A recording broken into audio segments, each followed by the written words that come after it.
Hi കൂട്ടുകാരെ, ഇന്ന് July 5 Basheer ദിനമാണല്ലോ. Vaikom Muhammad Basheer എഴുതിയ കൃതികളെ മൂച്ചിട്ട് കളിക്കാരൻ്റെ മകൾ സൈനബയായിട്ടാണ് ഞാൻ ഇന്ന് നിങ്ങളുടെ മുന്നിലേക്ക് വന്നിട്ടുള്ളത്.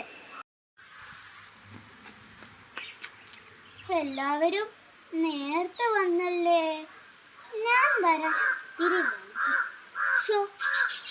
വിചാരിക്കല്ലോ, എന്താ എല്ലാവരും നമ്മളെ സൂക്ഷിച്ചു നോക്കുന്നത്? നമ്മളെ മനസ്സിലായില്ല? നമ്മളെ സൈനബ അത് തന്നെ, മൂച്ചിട്ട് കളിക്കാരൻ്റെ മകൾ സൈനബ തന്നെ. അല്ലോ, പാപ്പല്ല പോണത്, മൂപ്പരുടെ എത്തിണ്ടോ? റബ്ബേ, എപ്പളായിനി കാണണ്ട. ദാ പുറത്തേക്ക് പോണ്. പോയിക്കോട്ടെ. സമാധാനായി.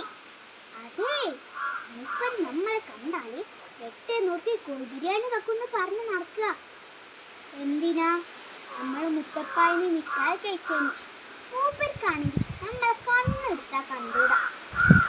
നിങ്ങൾക്കറിയില്ലോ നമ്മൾ എന്തൊക്കെ പൊക്കാരുണ്ടാക്കിയിട്ടാ മുത്തപ്പാനെ കെട്ടിയതെന്ന്? മുഴുവൻ നമ്മളോടാ. എന്താണോ മൂച്ചിട്ട് കളിയിൽ മൂപ്പരെ തോൽപ്പിച്ച നമ്മളായിരുന്നല്ലോ. ആന്ന്, അതിന്റെ ദേഷ്യം കണ്ടെന്നെ.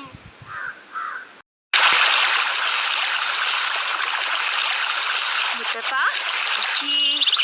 നിങ്ങളോടൊരു കാര്യം പറയാനുണ്ട്. എന്താന്ന്? അല്ലെങ്കിൽ വേണ്ട. എന്താന്ന് പറയ്. അത് കുറച്ച് ദിവസായിട്ട് കൽബീന്നൊരു വേദന. കൽബീന്നൊരു വേദന അതുണ്ടാവുന്ന നീ മഴക്കാലത്ത് എപ്പോഴും ഉണ്ടാവുന്ന ഞമ്മക്കും ഉണ്ടാവാറുണ്ട്. ഇച്ച് പേടിക്കണ്ടെന്ന്.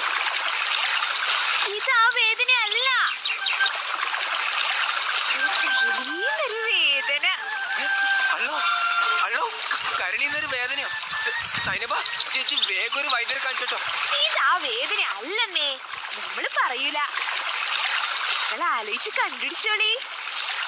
സൈനബ പറയൂല, നിങ്ങൾ ആലോചിച്ച് കണ്ടുപിടിച്ചോളി.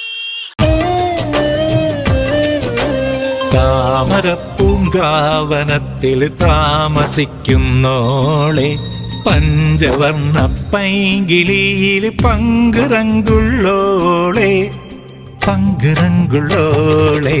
പൂനിലാവ് വന്ന് പൂവിതറുന്നുണ്ട്. പൂക്കളിൽ റാണിയായി പൂത്തു നിൽക്കുന്നോളെ.